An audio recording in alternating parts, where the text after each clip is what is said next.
जो हमारा साइकोलॉजी है वो हर पल 24 घंटे हमारे साथ चल रही है। हम कहते हैं कि हम भूल जाते हैं, है ना? ह्यूमन ब्रेन को ही देख के कंप्यूटर को बनाया गया है, क्रिएट, क्योंकि वो मेंटली अपने आप में एंजॉय कर रहे हैं अपनी दुनिया। ओके, अपना एक वर्ल्ड क्रिएट किया, अपना वर्ल्ड क्रिएट किया, उसमें वो राजा है, वो अपने हीरो हैं।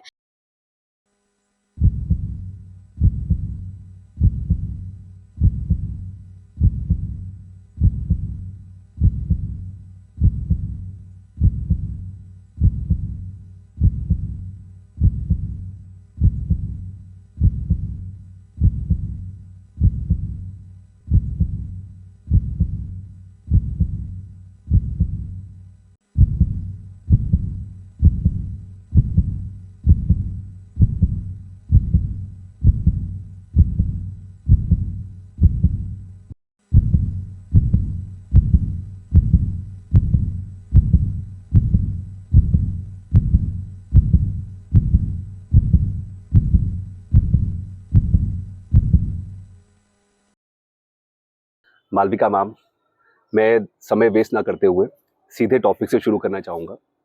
मेंटल हेल्थ ये एग्जैक्टली क्या होता है और ये हम सभी के लिए क्यों और किस लिए इतना ज़रूरी है?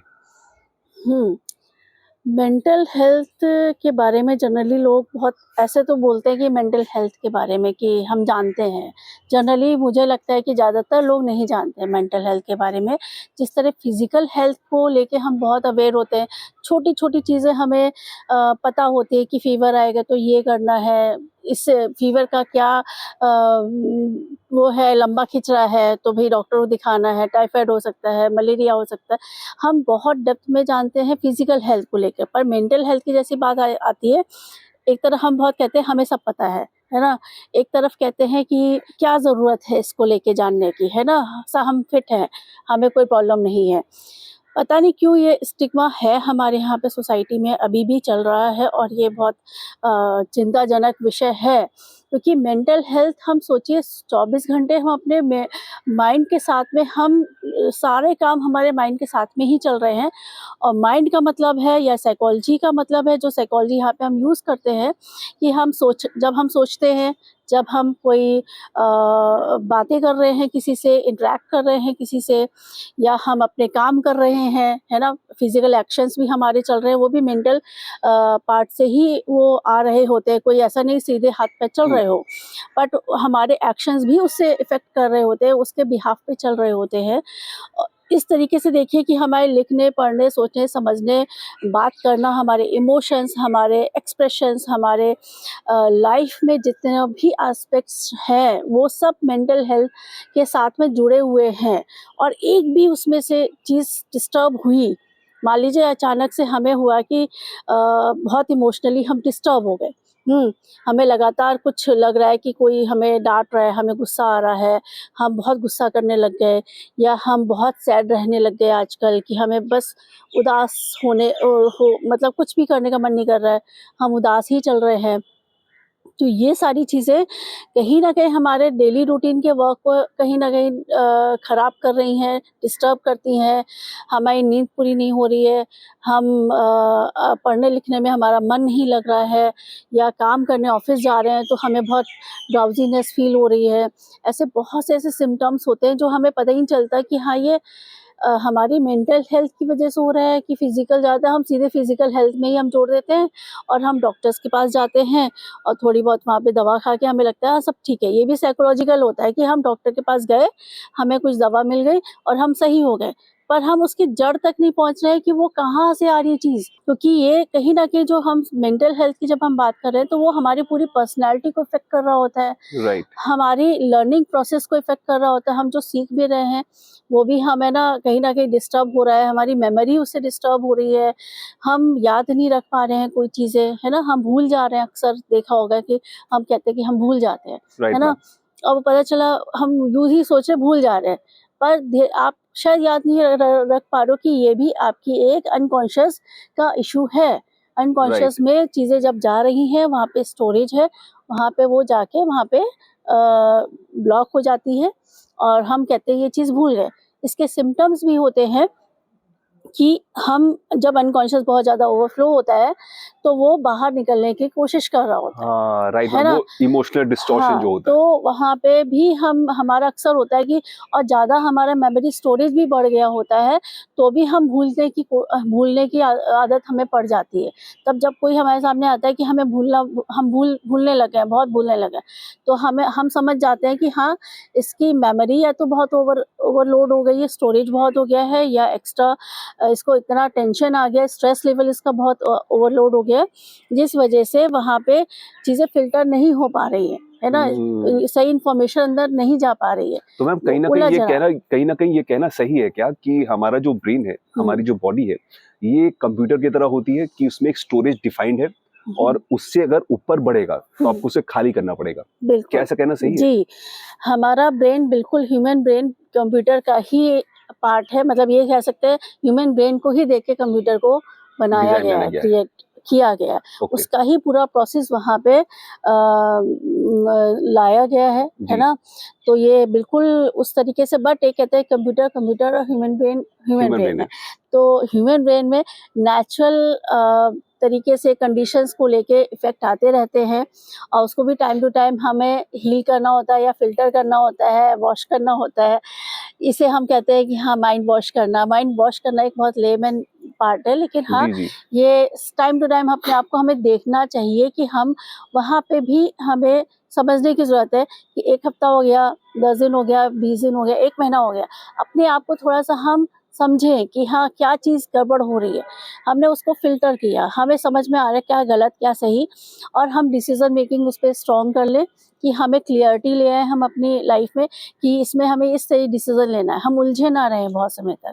तो ये सब चीज़ें छोटी-छोटी ही लग रही हैं, बात करने में बहुत ईज़ी लग रही है, लेकिन इसका इफ़ेक्ट हमारे मेमोरी पे या हमारे ब्रेन पे या हमारे साइकोलॉजिकल जो प्रोसेस चल रहा है हमारा, उस पे डायरेक्टली पड़ता है। राइट। उसका इम्पैक्ट ये होता है कि अगर हमने मेंटल हेल्थ को बहुत समय तक हम नहीं सँभाल पाए, तो वो डिसऑर्डर्स में कन्वर्ट हो जाता है। कन्वर्ट हो जाता है। राइट, तो जैसा कि मैम कह रही हैं कि अगर आपको कहीं लाइफ में कोई चीज़ आप भूल रहे हैं या कहीं सही डिसीजन नहीं ले पा रहे या किसी तरह की दिक्कतें आप फेस कर रहे हैं, जो जनरली जितना मैं समझता हूँ हर इंसान फेस करता है कहीं ना कहीं किसी ना किसी स्टेज पे, तो आपको अपने कॉन्शियस, सबकॉन्शियस और अनकॉन्शियस माइंड को समझते हुए चले कि क्या सही है क्या गलत है, किस चीज़ को मेरे साथ रहना चाहिए, किस चीज़ को नहीं रहना चाहिए। तो उससे आपके मेमोरी स्पेस बढ़ेगा और आप सही डिसीजंस ले पाएंगे लाइफ में। बिल्कुल, राइट बिल्कुल। मैम, जब मैं ये चैनल शुरू कर रहा था, of course I was somewhere in anxiety, कुछ इश्यूज झेल रहा था लाइफ में, कुछ तकलीफें चल रही थी, आपने उसको हील भी किया, I am really grateful for that. उसके बाद मैं असल में I found a lot of depth in this topic. मुझे बहुत कुछ इससे जानने समझने को मिला। Psychology is a huge topic.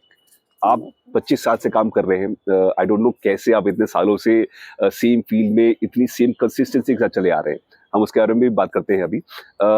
तो मैम जब ये डेप्थ मुझे दिखाई पड़ी इसकी, मैं आई थिंक जनवरी के आसपास मैंने शुरू किया इस पे प्रॉपर इन डेप्थ जाना।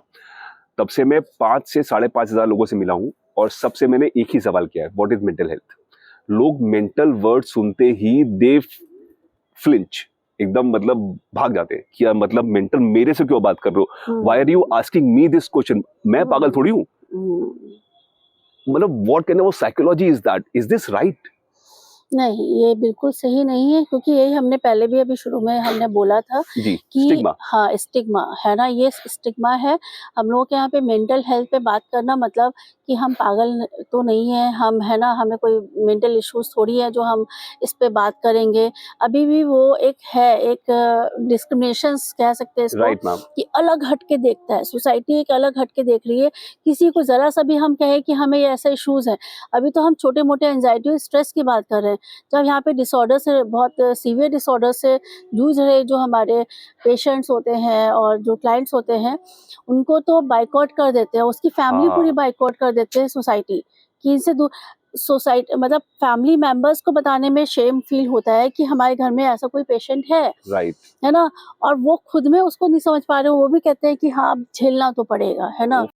ये जो चीज़ है, और ऐसे में जब सोसाइटी के बीच में वो जाना-आना बंद कर देते हैं कि लोग पूछेंगे कि हमारे आपके बच्चे का क्या या इनका क्या, तो हम क्या बोलेंगे? ज़्यादातर लोग तो आधे से ज़्यादा केसेस हम ये देखते हैं कि घर के अंदर पड़े हुए हैं, उन पे कोई ध्यान भी नहीं दे रहा। ओफो, हुँ, जबकि उनको और ज्यादा केयर की जरूरत होती है। बिल्कुल। उनको छोड़ दिया जाता है क्योंकि वहाँ पे मेंटल इश्यूज़ जिनके डिसऑर्डर्स होते हैं, उनके साथ में क्या होता है कि फिज़िकली वो हेल्दी दिखते हैं, खाना-पीना खा रहे हैं, है ना? रह रहे हैं, सो रहे हैं और ज़्यादा सो ही रहे होते हैं, आराम कर राइट रहे मैम। होते हैं, काम नहीं कर रहे होते। आप कहेंगे काम कर लो, ये कर लो, पैसा कमा लो, जॉब कर लो, वो नहीं कर रहे हैं, है ना? उसको बहुत अब्यूज़ करेंगे, उसके साथ मिसबिहेव करेंगे, अपने ही घर के फैमिली मेंबर्स, है ना? उसको बहुत ज़्यादा उसके साथ गलत तरीके का व्यवहार करेंगे। Right ma'am. उसको शायद उन लोगों को ये पता ही नहीं कि अपनी दुनिया में है, इसको तो पता ही नहीं कि हाँ, रियल वर्ल्ड में क्या कर रहा है, वो तो आउट हो चुका है, उसका आउट ऑफ ज़ोन हो चुका है। उसको अपना ही ज़ोन कम्फ़र्ट लग रहा है, उसी दुनिया में वो अनकॉन्शियस माइंड के अपनी वर्ल्ड में खोया हुआ है, उसको कोई मतलब नहीं कि दुनिया में क्या हो रहा है। और राइट। ऐसे में कहीं न कहीं उनके साथ बहुत फिज़िकली जो डिज़ीज़ेज़ की बीमारियों की बात है, शायद आपको यकीन नहीं होगा, वो लोग कम बीमार पड़ते हैं। अच्छा अच्छा हुँ। अच्छा। ओके। क्योंकि वो मेंटली अपने आप में एन्जॉय कर रहे हैं अपनी दुनिया, हाँ, ओके, ठीक अपना है? एक वर्ल्ड क्रिएट अपना किया हुआ वर्ल्ड उन्होंने। क्रिएट किया, उसमें वो राजा है, वो अपने हीरो हाँ, हैं, जो ओके, वो करना चाहते हैं वो कर रहे हैं वहाँ पे और ओके। यहाँ पे उनको फेलियर मिला है, तो इसको तो उन्होंने एक तरीके से कह सकते हैं रिजेक्ट कर दिया। इस दुनिया जिंदगी को, हाँ, दुनिया दुनिया को। क्या उनको रिजेक्ट करेगी, उन्होंने रिजेक्ट कर अच्छा। दिया। तो वाओ। तो वो अपना मस्त है, वो सोच रही है ये लोग शायद एबनॉर्मल है, ये लोग राइट, हमारे लायक नहीं है, राइट, राइट, उनका ये पर्सपेक्टिव हो जाता है। राइट। तो मैम है ना? ऐसे में पेरेंट्स को एग्जैक्टली क्या करना चाहिए? अगर आप पेरेंट्स को गाइडेंस देना चाहें, जितना मैं समझता हूँ ma'am, I think more than 80% घरों में इसी तरह की चीज होती है। जी। आप एकदम वैलिड बात बोल रहे हैं कि ज्यादातर पेरेंट्स बच्चों को एकदम निग्लेक्ट कर देते हैं, इग्नोर कर देते हैं, उनको बुरा नीचा बोलने दिखाने लग जाते हैं। हुँ, तुम कोई किसी लायक नहीं हो, तुम कोई हुँ, काम नहीं करते हो, हुँ, तुम्हें मतलब तुम क्यों आ गए मेरी जिंदगी में, मैं तुम्हें हुँ, झेल रही हूँ। हुँ, इस हुँ, तरह की बातें जो पेरेंट्स कर रहे हुँ, होते हैं, हुँ। उन्हें एक्चुअली करना क्या चाहिए मैम? सही डायरेक्शन बताइए। देखिए, सही डायरेक्शन में तो यही है कि पहले तो उनको खुद में समझना चाहिए कि पैरेंटिंग आपको करनी कैसे है बच्चे की। क्योंकि ज़्यादातर चीज़ें हमारे सोसाइटी में क्या होता है, पेरेंट्स अपने आप में ओवर कॉन्फिडेंट होते हैं कि हमारा बच्चा है, हमें कैसे सँभालना है, आपको या किसी को बताने की ज़रूरत नहीं है। हुँ, और सही मायने में वो भी एक्सपेरिमेंट ही कर रहे होते हैं अपने बच्चे के साथ में, उनको खुद में नहीं पता बच्चे को क्या चाहिए, उसको क्या कंडीशंस उसके साथ होनी चाहिए, उसकी अपनी इंटरेस्ट क्या है, उसमें वो लोग सोच ही नहीं रहे होते, उसकी अपनी साइकोलॉजी क्या काम कर रही है, उसमें वो सोच ही नहीं रहे होते हैं।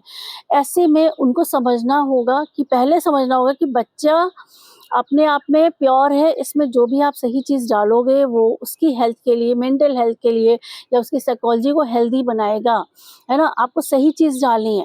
अब यहाँ पे अगर आप आपस में ही हस्बैंड वाइफ लड़ रहे हो तो बच्चा उसको ऑब्ज़र्व कर रहा है, वहाँ पे वो देख रहा है, उसको लग रहा है ऐसे ही रहा जाता है ना? ऐसे ही यही लैंग्वेज यूज़ की जाती है, इसी तरीके से गुस्सा दिखाया जाता है, वो तो ऑटोमैटिक उसकी खुद की पर्सनैलिटी वहाँ पे नहीं जा रही, वो दूसरी पर्सनैलिटी को अडॉप्ट कर रहा है। हम्म। ऐसे में क्या है कि पेरेंट्स को अवेयर होना है कि साइकोलॉजी को समझें। साइकोलॉजी मेंटल हेल्थ के पहले वाला एबीसीडी है। जहाँ पे ये पढ़ाया जाता है कि मेंटल मेंटल चीज़ें क्या काम कर रही है, उसका प्रोसेस क्या है, उसकी फंक्शनिंग क्या है। यहाँ पे एक बच्चा क्या सोचता है, उसको कैसे देखना है, वो कैसे लर्निंग उसकी कैसे है, उसकी उसकी ग्रोथ कैसे हो रही है, उसका डेवलपमेंट प्रोसेस कैसे चल रहा है, ये सारी चीज़ें उसकी मतलब पूरी उसके डायमेंशंस जो होते हैं, उसको उनको समझना चाहिए। जिस तरह हम साइंस पढ़ के आ रहे होते हैं ना 12th तक कोशिश होती है कि हम साइंस पढ़ें। साइंस पढ़ के आ रहे हैं, उसी तरह साइकोलॉजी को भी हमें शायद सब्जेक्ट के बिहाफ़ पे इम्पोर्टेंट पार्ट बनाना चाहिए, है ना? Right ma'am. क्योंकि वो भी समझने की ज़रूरत है, उसको शायद एक चैप्टर में या एक टॉपिक में करके छोड़ दिया जाता है, वहाँ तक सफिशिएंट नहीं है। और ट्रू। वो अगर समझ लिया जाए, तो शायद पेरेंट्स भी समझ पाएँगे कि हमें अपने बच्चों को डील कैसे करना है ना? राइट अभी मैम। तो वो सोचते हैं कि ये किताबी ज्ञान है, साइकोलॉजी बहुत अलग चीज़ है, इसका हम्म। हमसे कोई लेना-देना नहीं है, तो हम इसे क्यों पढ़ें, हम इसे क्यों समझें? तो कायदे से तो यही है कि अगर आप पेरेंटिंग करें या ना करें, एज़ अ ह्यूमन पर्सन आप अपने आप के अंदर साइकोलॉजी को के बारे में कुछ नॉलेज रखना शुरू करें, ताकि आप अवेयर हो मेंटल हेल्थ के लिए, है ना? राइट मैम, बिकॉज लोग साइकोलॉजी को भी इसलिए ही इग्नोर करते हैं कि मतलब मेंटल के बारे में बात हुँ, हो रही है हुँ। तो मैं थोड़ी पागल हूँ। हाँ, तो उसमें समझ में आ जाएगा उनको कि पागल वर्ड तो बोलना ही नहीं है क्योंकि पागल का तो अब है ही नहीं वो है ना। राइट।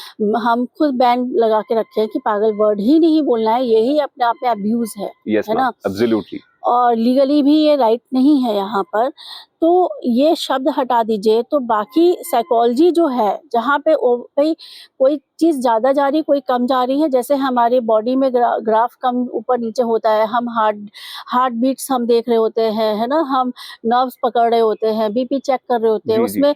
उसमें तो हम बहुत प्राउडली कहते हैं हमारा ये चीज़ बड़ा है, हमारा हार्ट में इशू है, इसकी हमें ना एंजियोग्राफी करवानी है, कितना प्राउडली बोल रहे होते हैं ना। जी। लेकिन ऐसे ही जब हमारे मेंटल इश्यूज में ऊपर नीचे कुछ चीजें हो रही होती हैं, ग्राफ उसका कुछ सर्कमस्टांसेस वैसे ऐसा नहीं कि उसमें वो कैपेबल पर्सन नहीं है, बट उसमें कुछ ऐसे इश्यूज हो गए हैं जो वो बैलेंस नहीं कर पा रहा है सोसाइटी में, है ना।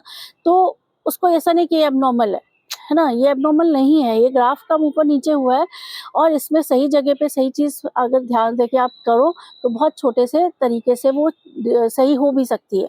बट उसको जब आप कभी सही नहीं कर रहे हो तो धीरे धीरे धीरे धीरे कर करके वो एक एक्सपेरिमेंट होता है एज अ पर्सन और एक इन्वायरमेंट, इन दोनों का जब इंटरेक्शन होता है आपस में, है ना, तो उसका एक एक्सपेरिमेंट होता है, उस सिचुएशन का एक एक्सपेरिमेंट होता है। उस एक्सपेरिमेंट के बाद जो बिहेवियर हमें एक्सपीरियंस से मिल रहा होता है उसे हम अडॉप्ट कर रहे होते हैं, उसके हिसाब से हम चल रहे होते हैं, यही है साइकोलॉजी, है ना। और उसमें हम गड़बड़ हो जाते हैं। मान लीजिए किसी ने बहुत निगेटिव एक्सपीरियंस किया, तो अब उसको लगता है दुनिया को तो ऐसे ही चलना है, दुनिया के साथ ऐसे ही चलना है, लोगों ने मेरे साथ बहुत बुरा किया, अब तो मुझे ये समझ में आएगा दुनिया ऐसी चलती है, मुझे भी बुरा करना है। Right ma'am.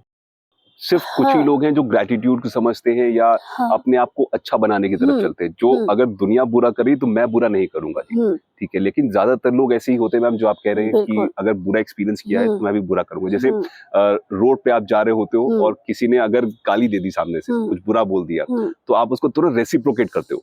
बिल्कुल, बिल्कुल, है ना?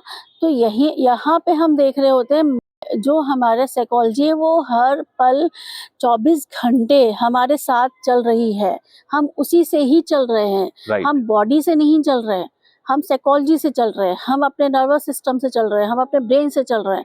वही हमें कह रहा है उठ जाओ, सो जाओ, अभी भूख लगी है, अभी ये टहलने चलना है, अभी खाना खाना है, अभी पढ़ना है, अभी बाहर जाके घूमना है, अभी दोस्तों से मिल, उसके बिहाफ पे आप चल रहे हो और उसी को ही हम क्या कर रहे हैं, हम इग्नोर कर देते हैं। राइट। है ना, ये अपने आप में बहुत अजीब सी चीज लग रही है। Right ma'am.